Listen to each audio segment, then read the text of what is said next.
This podcast is produced by OnPod, a video content studio near you. So you were talking when you got in here about the people that you help out. So maybe let's jump in right there. Yeah, for sure. Well, first and foremost, thanks for having me on. Yeah, my I think, pleasure. look, for today, what we were talking about, there's a lot of criticism that the job market is really, really tough, and a lot of people are struggling with it, which I totally get. Yeah. What I think is really important to know, though, is that the game has changed a lot since like 2020, 2021, where a lot of like applications were online, specifically in sales today. Yeah. I feel like you have to do the job to get the job. And really just clicking apply online doesn't work anymore.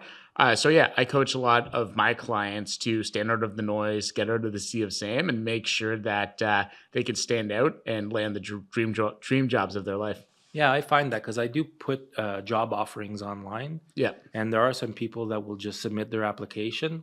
And I do see them, but the people that I do end up getting in front of me are people that reach out. How do you get an employer's attention? Yeah, I mean, there's a couple different ways. Okay. I think like leading with hyper personalization on why you're reaching out is super important. Okay. So, for example, I'll teach a lot of my clients to lead with this principle that I learned when I was a business development rep way back in the day called 3x3 research. Okay. So you find 3 pieces of information either on like the individual, the company, the industry, and lead with that in your messaging. So it shows that like A, you've done your research, but also there's more of a why in terms of why you're reaching out. And then what I also like to couple that with is called the greatest hits. So like, what are your proof points on why you'll be this? Because the reality is at the end of the day, people want to hire the candidate who has the least amount of risk. Okay. And if you can show those things along the way, it goes a super long way for you to like help distinguish yourself from those other candidates that are just simply clicking apply. Okay, and let's dive deeper into like I guess a subject. Let's say somebody wants to get in with Salesforce. Is that a high-paying job in the industry? Oh, yeah. Yeah, because it's one of the biggest companies, right? When it comes to subscriber model software companies, I guess. Yeah, it's not only is it that, but like Salesforce opens a lot of doors for you. Salesforce, it will teach you really how to sell. So for my time at Salesforce, for example, I felt like I was going to the Harvard of sales. Really? The best people in the industry work there. They say like 1 year working at Salesforce is the equivalent of 4 years on the street working at another sales shop. Okay. Just from like all the world-class training that you can get. And if you're young in your career, there's a ton of value Okay. to get into a place like that. Yes. Where it opens a lot of doors for you. You have it on your resume, but also you're learning from the best as well. Okay. Where it really sets a strong foundation for your career. If somebody wants to get in there, what should they do? They should research the company more. They should understand how it works. Yeah, no, but I mean, those are good things to do for sure. Like you want to have a really good understanding of like what's important to the company right now. Yes. So for example, just top of mind, like Salesforce, they have a massive bet on AI right now in their new product Agentforce. Yeah. So for some of my people, what they've been doing is really diving deep into like what that means for the company, leading with like, strategic, some a little bit more strategy when it comes to like learning about the product itself and how they've maybe had some background in AI where they feel like they can fill the gap in that perspective. Okay. There's 2 different things that you can do. Like in terms of like a sales cycle overall, you can focus on like just going right to a hiring manager, which I do encourage doing.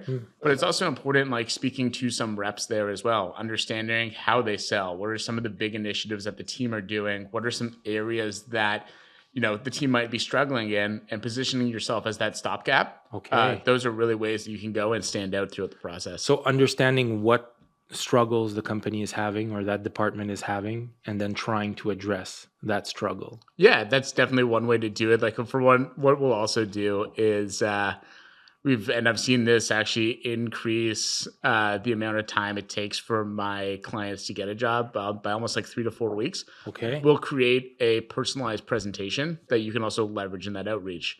So it shows you things of like how you've done the job, what's your prospecting strategy, how do you go about breaking into accounts, where like most other people aren't even doing this. They're showing up with a resume and like letting them run the interview. What's really important specifically in sales is they're really evaluating your salesmanship throughout the whole process. So like, are you sending agendas in advance? Are you setting the tone for the interviews? Are you asking for next steps in the interview process? They're really evaluating how you would be in a meeting in front of a client as you're actually going through that whole process. And how old are your clients? Like, does it range from 20 to 60, or is it a younger demographic? It's I would say that I have everyone. I'd say look, the average age of my clients are probably in like their 30s. Okay. I would say I go as young as I think my youngest client now is like 26, 27. Yeah. And then on the older end, I have someone I'm working with and who's closer to his 50s. Okay. But yeah, the majority of my clients, I'd say, are in like their mid 30s. They've already had some success in their careers. They just, really want a place that they can be really proud of working. Yeah, I was just looking at one of your testimonials, or I guess a post there from one of your clients. You got them the job for 175K. So, do some people have a huge jump in their salaries? Is that why they're shopping for another company, or is there other reasons? Yeah, I think the one you were referencing, that's Sean. So she was coming from med device sales Okay. and wanted to transition into SaaS sales. Okay. So her base originally was about 130K. Okay. Then with the new OT, it was closer to 175. Some of my more enterprise clients, Wow. we've helped them land jobs between 370 to 400K. I mean, for somebody to go to 130 to 175, that's life changing. Oh no, totally, yeah. So no, it's been a really fulfilling like process so far because like, look, I know like working with a coach, it's an investment, but I'd like to use the word investment instead of cost because like, for example, the person who got like a 300K job, my program cost 4,500. That is, if you put that into a stock by any means, you said like, hey, I'm investing 4,000 in this. And over time, within a few weeks, it's going to be worth 300K, 400K. Yeah. It's a big return on investment that you'll end up getting. Yeah, I always say that the best return on investment is investing in yourself, right? 100%. Through coaching or through, learning new skills or stuff like that. So this falls right in.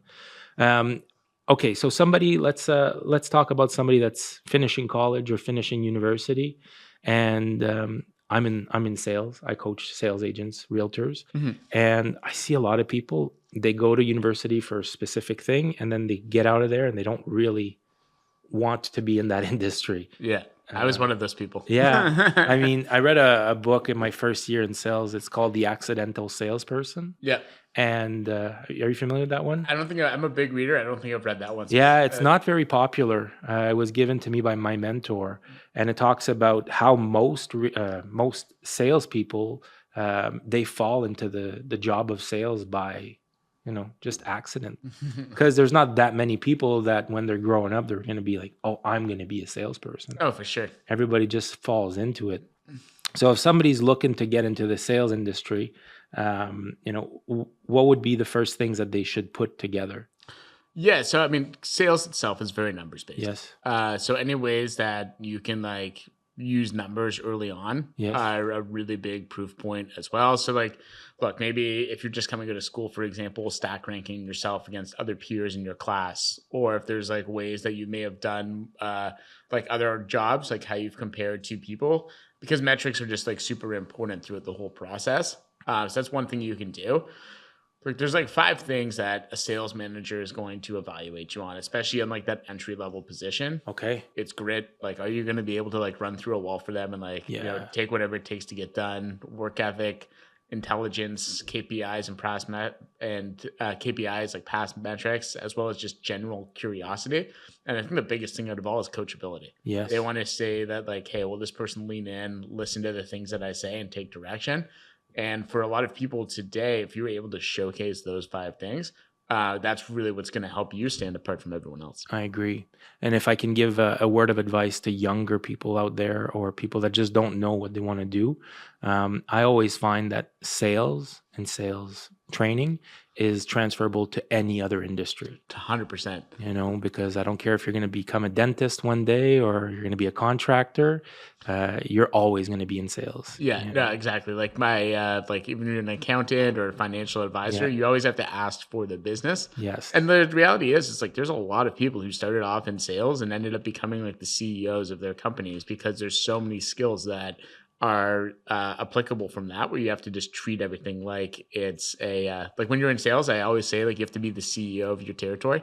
Yes. And essentially, there's a lot of things that will transfer eventually. And that's why there are so many CEOs today that started off as sales reps. Right on. And once you get people the job, do you coach them on how to become even better salespersons? There's a lot of things I'll learn along the way. Yes. That will do. So in a lot of my training, I had a lot of like Sandler sales training back in the day. Okay. So for a lot of the things that I get them ready for, like they have to do like a mock cold call or a mock discovery call with a client. All of that's based on Sandler sales training. Right now, I currently don't have anything that's like we stay on after that point. There are some sales trainers that I do recommend for specific people, but the job is like you will become a better sales rep just by going through this process. Of course. Because I can definitely. You're selling yourself. You're making it. Selling yourself, yeah, but then like also on top of that, like I have a lot of resources from working at a lot of those places where like I'll share with you and like give you access to that training. So for example, I partnered with someone from Sandler and he made like videos on like, this is how you sell the Sandler way. Okay. So you automatically get access to that in my program, as well as like working with like a world-class like negotiation expert and also someone who is really good at like a professional resume writer. Yeah. So yeah, it's more of like a one-stop shop where like you can try and figure this out on your own. And I'm sure you eventually will, and I hope you do. Yeah. But why people work with me if they want to 10x those results and have it done a lot faster. Yeah. And Sandler's sales training. I've heard the name. Is that good? Like their sales training? Oh, it's phenomenal. Really? Oh yeah, it's like I would say like look, like I don't like subscribe to like just one sales methodology, but in terms of like calls and running them, it's how I run all of my calls, and a lot of like the major organizations out there. That's how they expect you to run their calls as well. Okay, and they're Canadian company? Or? Oh no, Sandler's from the U.S. They've been around, I think, since like the 80s. I want to say maybe around that time. Yeah. No, but they're legendary. Okay, yeah, I'll have to look into them. In the real estate world, we've got like real estate sales training, but I'll have to look into that. Yeah, no, they're really more focused for like the B2B sale, I find. Okay. But yeah, no, they're fantastic. Okay, and who would be your preferred client to work with right now? Yeah, I would say anyone who's got some level of experience, maybe that like they're just not overly happy about like their current job, but they've had like numbers to back it up. Okay. And they just want to go and like work for one of those more like reputable places. So yeah, look, anyone who's willing to put in the work, like that's a big thing for me. I say no to a lot of clients or potential people as well, just if I don't feel like they would be a good fit or they're coachable as well. Yeah. So yeah, anyone who's like putting in a good work ethic, it's anyone who like knows that like they're willing to kind of run through a wall to get the results that they want to do. I'm big on personal growth myself, so definitely look for that within individuals as well. Yes. And yeah, someone who just wants to go after it and like live their best life. Anybody who wants to grow. Yeah. Essentially. Yeah. And why would somebody be unhappy where they are right now? What's the most common thing that you see people being unhappy with? Probably I hate my manager. Oh yeah. I mean, like, is that common? It's not common. Like there's a multiple different like reasons. Some people feel like they were oversold when it comes to like they were going through the process and they said they'd be making so and so amount of money. They haven't done that, or their patch got smaller. I mean, there can be a multiple different reasons. Like I think, and I'll tell my clients this as well. Like put all that behind. When you're in the interview process, you want to show that you're running towards something as opposed to running away from something. Okay. It's like if you're on a date and you're just talking crap about your ex. It's probably not going to go that well. No, you're right. But if you're talking and thinking about like, hey, you know what? Even if you're white lying a little bit in like the interview process, be like, yeah, things are good at my company now, but what's really exciting me about this company is like, hey, X, Y, Z. Or you can talk about for Shopify, for example, hey, what's actually really important for me is, my grandfather first migrated over to Canada. He was an entrepreneur and he started his own business, and, helping other entrepreneurs and their missions. That's something that's always been like super inspiring for me. It's a much better story than everyone else out there who's just talking about just like, oh yeah, well, like, I think I'd want to be like a rep here. Yeah. So yeah, really like I'm really big on stories. Stories sell at the end of the day. Of course. So how you make those narratives and how you make it, how you stand out or go all the long way. Yeah. Cause, I've got a bit of experience, and the people that come into here and they're like, oh, well, I don't like where I work right now. I'm looking for a change. Yeah. You know, sometimes they work out, but most times they'll just end up repeating the same thing, and then you become the bad guy as the employer. Oh, for sure. I mean, like at the end of the day, people want you to take ownership, and course. like if you're like victim blaming or like anything from that standpoint, it just usually doesn't turn out that well. Yeah. So I'm guessing that you want to go into an interview and share your goals. I'm looking to join this company to achieve X, Y, and Z. Yeah, no, definitely. I think like you have to lead with that, but also show that it is a mutual like relationship at the end of the day. I want to get you to this other level. I want to improve your numbers. Yes, I think it's like both. Like people obviously like hiring managers obviously want you to be like like motivated for sure. Like some of the best managers that I've ever worked with as well, it's like we had two sets of goals. We had my professional goals and then goals outside of the office, because those are the things that like really inspire humans at the end of the day. So I remember like my first boss in sales, shout out to Lior, she brought me in on like the first meeting that we had. And she was just like, okay, like what are the big things in your life like right now? So at that point it was like pay off student debt. I want to eventually buy a house, wanted to like afford money to like go and travel. And at the end of the day, those are what motivates people. Okay. And if like you're a manager and you can tap into the why someone's doing all this, then it's like you're just unlocking some superpowers in people. Yeah, I guess if you go to a job interview and they're like, why do you want this job? You could lead off by saying, well, I'd like to improve your numbers, blah, blah, blah, whatever the circumstances are. But also another goal that I'm trying to achieve in my life is I'm trying to buy our first home, and I will run through a wall in order to make that happen. Definitely. And I want to do that here. Yeah, we're all human at the end of the day. Yeah. And people know that like really like what drives people is that sort of stuff. So yeah, if you can tell like great stories on your why and like what really resonates, like that's what really resonates with people. Like, it's so funny sometimes when, you get the standard, like, tell me about yourself question. It's usually the first thing that happens. And what I'll challenge some clients to do is like, if you want to answer that, like, tell a story in that, like, don't recite your resume. No. But it's also like really good to like throw it back at them and just be like, hey, great question. Do you want to learn more about me professionally or personally? And like right there, you're also showcasing some sales skills because you're actually like doing a little bit more discovery, understanding exactly what it is that they want. Yeah. But what I'll typically do in these situations, and this is where the presentation deck comes in, and it completely fits the script. And as someone like yourself, would love to hear your thoughts on this. As someone who's interviewed a lot of people before, you can go through the standard process where you own the conversation. But for a lot of my sales reps, what we'll do is we'll take that presentation deck and we'll do a pattern interrupt right away. So we'll start having a conversation, be like, hey, Marty, before we hop into everything, I'm sure you're going to have a lot of questions from me today. What I've actually done is I put together this quick deck. If you wouldn't mind us, with your permission, spending the first 10 minutes where I can talk you through who I am, why this job's important, and how I plan on hitting the ground running. I feel like it's going to answer a lot of your questions. Are you cool if we spend the first 10 minutes? I can just run you through the deck of who I am. That's cool. How many interviews would you have sat in where it's like, you know what? Actually, this is different. Yeah. Because like I'm actually like don't have to ask the exact same questions all the time. Yes. So yeah, it really helps like you stand out along the way. Of course. Yeah. You interrupt their pattern, and they've been through 30 of these conversations in the past week. So like, okay, this guy's different. Oh yeah, it's different. It stands out. Like you've obviously done your preparation for it. You know the job. You're leading the conversation, which is super important in sales. Yeah. So yeah, all of those things like really go a long way just to making sure that you are the obvious choice. Okay. Here's a tough question that a lot of people hear in interviews. What's your biggest weakness? I knew that one was coming. So this question is about two different things. One, it's about showing you're self-aware, but also that you're coachable. So from these, never give like that answer of just like, oh, I'm a perfectionist. That's great. You and everyone else in the world.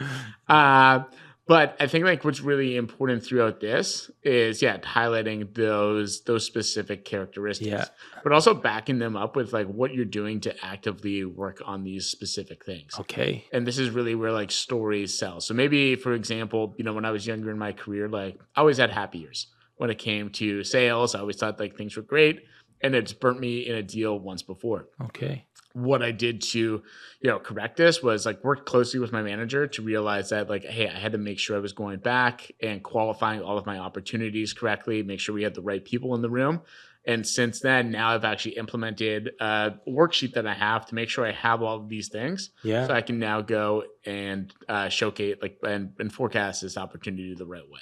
Okay. Yeah. So like things like that where you can show like what you've done to implement them, but also showing any time that you've worked with your manager, because like that's one thing that they're going to be wanting to know as well. Goes a really long way. Yeah, just say I had some mistakes. I corrected them. That's a good answer. Yeah. I like that. Yeah. Yeah. We touched on it a bit earlier, how salespeople are accidental salespeople. They fall into the industry. How did you get into the industry?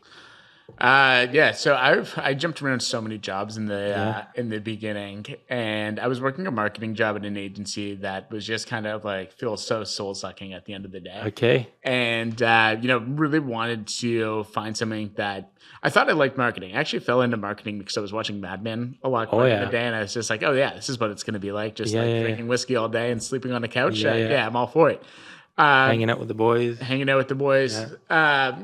I had a bunch of friends in sales and knew that they were making like a lot more money than I was doing. Mm-hmm. And I was working with a career coach. I decided to actually work with a career coach for the first time in my life to see like if that was a good fit for me or what was a good fit for me. And like we discovered a couple of things. Like when I felt at my absolute best, I played a lot of sports growing up. Okay. It's when I was competing. So sales had like that competitive angle to it. I also, one of the things I thought I liked about marketing was being more consultative and like getting people to buy things at the end of the day, which essentially is what sales is. Yes. So taking those aspects of it really was able to help me like decide I wanted to be in sales. What I'll typically tell people who are either looking to make a shift into an industry like that is take what you know previously. For example, when I was at Oracle, the first technology I sold was their Oracle Marketing Cloud. Okay. And I had a previous background as a marketer. Okay. So I may not have like known how to sell or knew tech, but I knew what a marketer cared about, and it's because I was one. Yes. So that was an easier way for me to go and transfer into the industry itself, because I did what I lacked in sales skills and technology back in the day. I knew the industry inside and out. Okay. And you're happy with the choice to stick it out in sales? Oh, absolutely. Yeah. It was like the most like rewarding 10 years. And like even like on top of the career aspect of it, like all the friends I made along the way and the experiences I've had like traveling to different places, it's been it was wild ride. Yeah, that's my pitch. Like sales is the area where you can make the most amount of money. Yeah. With just a good personality, charisma, work ethic. You don't need to go to school for 9 or 10 years, like some other high-paying jobs, engineers, doctors, stuff like that. But I'm just always give them a fair warning. It always comes with a warning of you could also make zero. So you have to work hard at it. Yeah. Yeah, and I find that if I can give sort of that feedback to new salespeople, it weeds out the people that won't put in the time that's needed, the work effort. Right on. Well, listen, we're gonna wrap up here, but how do people get in contact with you? What's the best way? Yes, no, great question. So the best way to do it right now is just go onto my LinkedIn. So it's Scott Blostein. Yeah, you can find me there. So that's the best way to do it right now, or just follow along the journey. Right on. Good stuff. Yeah, I followed you there on Instagram, on LinkedIn, and you've got some good posts there. That's how I learned about you. So it's good stuff. Awesome. Well, thanks so much for having me on, Marty. Thank you, Scott. Appreciate it. Cheers.